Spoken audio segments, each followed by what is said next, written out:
Hey neighbors! Welcome to the channel where we help you save 10 minutes or $10, sometimes both. Today we're going over 6 ways to avoid wasting your time being detained by the police. Trust me, knowing your rights can save you a lot of time, stress, and maybe even some serious cash. The average police stop lasts around 22 minutes, but it can go on much longer if things escalate. And the average fine in the US?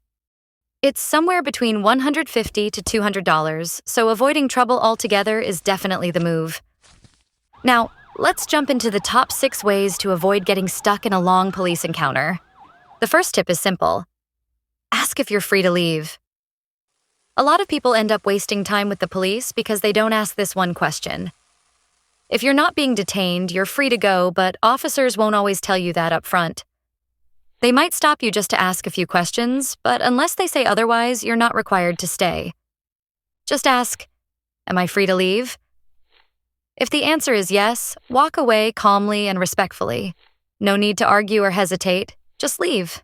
That one question could save you from a conversation dragging out for 20 minutes or longer. Next up, don't answer the door unless the police have a warrant. If officers knock at your home and don't have a warrant, you are not required to let them in. In fact, it's usually best not to answer at all. Opening the door gives them a chance to ask questions. And suddenly, what could have been a 2-minute knock can turn into a half-hour conversation or more. If they do have a warrant, they're legally allowed to enter. But if they don't, you can ignore the knock and stay inside. No law says you have to open the door, so staying silent could save you time, hassle, and potential legal trouble. This one is critical. Don't answer police questions without a lawyer present. The Fifth Amendment gives you the right to remain silent, and it's one of your most important tools. If police start asking you questions, simply say, "I am invoking my right to remain silent, and I want to speak with a lawyer." Then stop talking. That's it. Many people feel pressured to cooperate by answering questions. But the truth is, the more you talk, the more time you waste. And the more likely you are to say something that could hurt you later. Silence isn't suspicious. It's smart. Save yourself the time and trouble and wait for a lawyer to handle it. It's also important to know the difference between a request and an order. Police often phrase things to sound like commands, but many of these statements are just requests. If they say, "Do you mind stepping over here?" Or, "Can I look through your bag?" Those are requests, not orders. You are fully within your rights to say no to any request.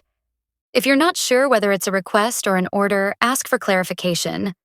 Something like, "Is that a request or an order?" If it's an order, you'll need to comply. But if it's a request, politely saying, "No thank you," can save you from a longer interaction or unnecessary searches. Now, let's talk about avoiding escalation. It's natural to feel frustrated or anxious during a police interaction, especially if you feel unfairly targeted. But escalating the situation, through arguments, resistance, or aggressive behavior, only makes things worse. What could have been a 10-minute stop can quickly turn into hours of detainment. Staying calm and respectful helps keep the situation short and manageable. Most officers are just trying to do their job, and if you cooperate without volunteering too much information, you increase your chances of leaving with just a warning. Save the arguments for later.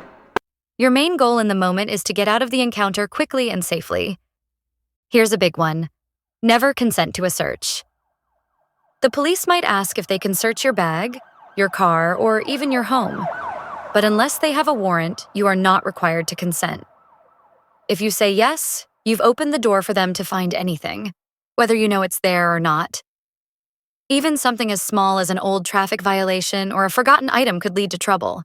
When asked to consent to a search, all you need to say is, "I do not consent to any searches."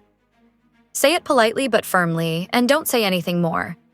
Giving consent only drags the encounter out and puts you at risk of unnecessary complications. Police can still search you if they have probable cause or a warrant. But without your consent, they'll need to justify the search in court, which makes it harder for them. Saying no to a search is one of the best ways to protect your time and your rights. If you want to stay prepared for every type of police encounter, I highly recommend checking out America Uncuffed. It's a police encounter handbook that breaks down exactly what to do during interactions with officers. whether it's a traffic stop, a street encounter, or a visit to your home.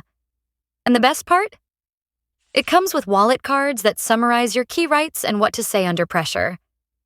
Having these cards on you is a game changer. They can keep you calm and help you avoid saying the wrong thing. I've included a link to the book in the description below. Make sure to grab a copy. It's a must-have if you want to save time and protect yourself in stressful situations. All right, let's quickly recap the top 6 ways to avoid wasting time with the police. 1. Ask if you can leave. If you're free to go, walk away. 2.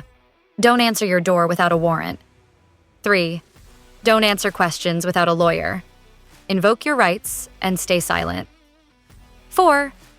Know the difference between a request and an order. You can say no to requests. 5. Avoid escalation. Stay calm to keep things short. 6. Never consent to a search. Saying no protects your time and your rights. Knowing your rights can save you time, money, and stress. And America Uncuffed is the perfect resource to help you stay in control.